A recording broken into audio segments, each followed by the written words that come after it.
siya ng tension. So, madalas pa naman may mga unwanted stress, like kahit sa daily traffic pa lang, pagdating mo sa work talagang medyo you feel burnout na. So, but when I feel that way, I always go to Blue Water Days pa, mag-balance, traditional balance massage ako, and yun, I feel good and I feel more relaxed and calm after. And syempre, alam naman ng mga tao, especially sa mga naka-follow sa akin sa social media, lagi ako nakikita nag-workout ako. I always do workout, lagi ako may mga activities like workout. So, yun, pag masakit na yung katawan ko rin, nag-burnout na yung muscles ko, nagtatayo yoga ako kasi it stretches my body and it balances my body and also yung blood circulation ko. So definitely, doon, okay na ulit yung katawan ko. I'm ready for another week. I'm ready to face another challenges, activities, and definitely, isa sa paborito ko after tayo guys, yung masarap yung tulog ko after. Fully recharged talaga after that camper session. Pero PJ, you have been very busy now. You've been talking about it over and over. Your schedule is jammed. So how do you still find time for self-care? Well, to be honest, it's really challenging sa totoo lang. Pero, parang for me, lahat naman tayo kasi masisipag. Lahat tayo, we always work hard. So natutunan ko yun throughout the years na, I can pour an empty cup. So, kailangan ko talagang, because I'm always using my energy and I'm always giving my energy. So, I need to recharge, to regenerate. So, sinet ko talaga yung goal ko na, once a week, kailangan ko mag-visit sa Blue Water Days ba para at least talagang makapagpahinga ako. Kasi kailangan ko alagaan yung sarili ko eh. And after that, it works for me kasi every time na mag-visit ako ng Blue Water Days ba, kinabukasan, I'm ready to face another day. Parang feeling ko, I'm ready, kahit ano challenges yan. So, it helps me a lot. I love that. Thank you so much. Very well said, PJ. And now I believe we are so ready to hear questions from our media friends. So, I believe at this point, again, we're opening the floor for a quick Q&A with our new Blue Water Days Spa brand ambassador, PJ Marquez. If you have questions, please feel free, raise your hands, and our team will hand you over a microphone. Yes, I think we do have here one. The microphone here, over here, yes, please. Hi, PJ. Hi. Question, isa syempre nakapag-acting, hosting, and even content creation ka na. Ano pa yung gusto mong i-try na bakit? Siguro ngayon, talagang gusto ko i-try more business, but business naman. Kasi parang of course gusto ko pang magkaroon ng mas maraming opportunities sa showbiz projects, but siguro kailangan ko rin mag-try ng para business side. For me, parang feeling ko, it's about time. Thank you. Entrepreneurial. All right, sir? Yes. Hi, PJ. Hi. First, congratulations on the endorsement. Yeah, I have a question na, is there a dream on that project or dream ko na actor or actress na gusto maka-work with PJ Marquez? Lagi kong binabanggit, gusto ko talagang mag-play ng superhero. So anytime, any project na superhero ako, kahit may mga kasama akong mga team, parang feeling ko kasi nag-enjoy ako to wear costume. So parang masarap yun magsisave, may kontrabida, may mga ganong monster na kalaban. But kung actors naman, mga actor, siguro kahit anong role, basta siguro makatrabaho ko si Miss Julian Santos, it will be exciting for me. Thank you, congrats. One lovely choice, Julian Santos. Oh my Diba? God, I love. Who doesn't want to work with Miss Julian Santos? Yes, another question from our friend. Yep. Hi DJ, congratulations to your new endorsement. Madison Fan Stars po daw.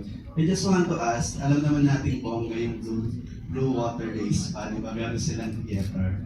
Have you tried to yung kanilang theater habang nagpo-put spa dun sa kanilang theater?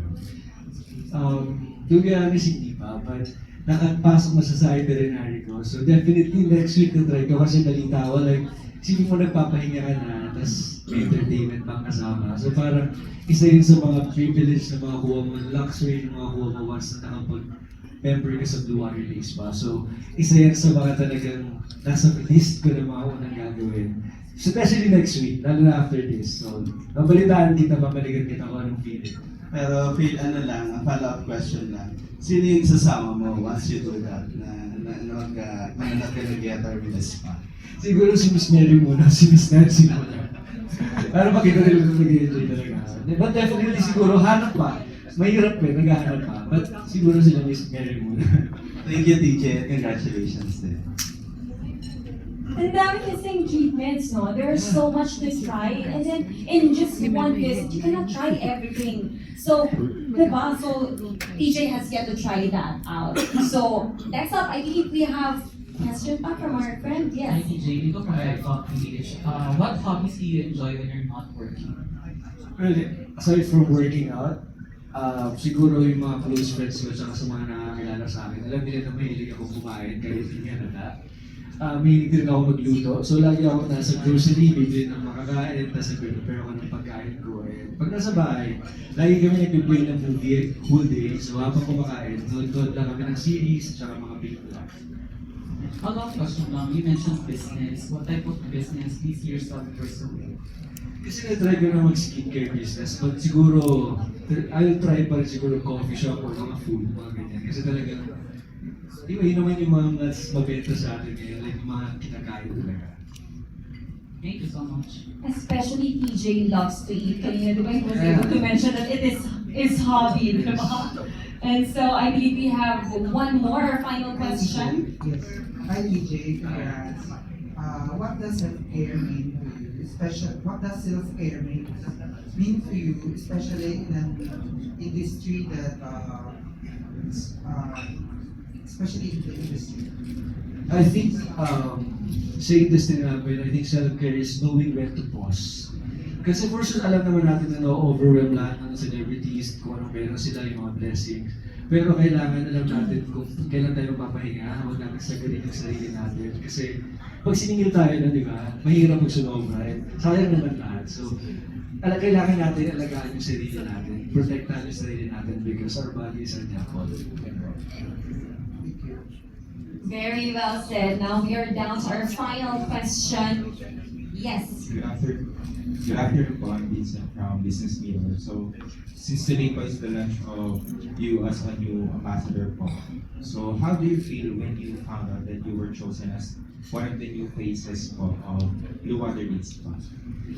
How do I feel? Sobrang happy syempre. And sobrang grateful ako na naging part ako ng Blue Water Days family. That's why, gusto ko na rin kunin itong opportunity na ito para magpasalamat sa Blue Water Days family, kay Miss Mary, kay Miss Nancy, and sa lahat po ng buo ng Blue Water Days sa mga nagbigay sa akin ng chance at opportunity, and to my management, sa manager ko, si Sir Arnold Vigafria, sa ELV Talent Circuit, at sa inyo pong lahat, sa lahat ko nang dito na parte ng pagpili ko sa akin. Maraming salamat. And I believe we are down, TJ, I'm sorry, we have final question from our friend. Are they here? Yes? We have the very final question. There you go. I'm Mary from GMA. PJ, kasi marami ng celebrities niya, especially actors, you get pressure to stay in shape or in at least talent mo, and what do you do to maintain your status? Ako naman when it comes to yung physical looks, ganyan, I always, I'm a very unconscious at saka self-aware naman ako. Inaalagaan ko yung sarili ko kasi alam ko yung pinasok ko ng trabaho at so dapat natin alagaan yung sarili namin. Not just physically, but emotionally and, mentally. And kung yun sa talent naman, syempre we will do workshop. And thankful din ako that I still have other opportunities not just here in the Philippines, like Indonesia, Malaysia. So pag feeling ko wala akong trabaho, yan, mini-message ko sila and then they give me projects. But sabi ko kasi mas priority ko muna dito sa Pilipinas, may gagawin ako dito. So thankful naman ako na I'm blessed and at least kahit pa paano, nag-juggle ko pa rin yung work and kung paano ko alagaan yung sarili ko. With the help, syempre, ng mga ganitong klaseng pampering like Blue Water Days pa. Kasi kung wala ito, parang feeling ko mag-burnout talaga ako. So, sobrang thankful ako na may ganitong opportunity. May mga ganitong mga luxury na pwede natin makuha para maalagaan yung sarili natin.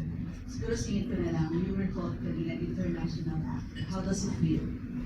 Actually, hindi naman siya pumapasok sa isip ng international actor, pero pag talagang inisip ko na lang talaga na sobrang surreal yung feeling. Kasi konti lang yung mga nabibigyan ng opportunity na makapagtrabaho sa ibang bansa. At ako naman, sobrang na-enjoy ko kasi parang nasa Pilipinas na rin naman ako pag nandun ako sa Indonesia. Talagang yung language lang yung iba. Same lang yung work ethics, pati yung time. So, sobrang thankful ako na nabibigyan ako ng opportunity not just here, but also sa ibang bansa. Like, kung gano'n rin ako ka-happy na yung mga ibang mga celebrities dito, na bibigyan din sila ng chance. And yung ngayon, may mga celebrities tayo na ibapasok rin dito na from other countries. Kaya nakakatuwang isipin. Thank you so much.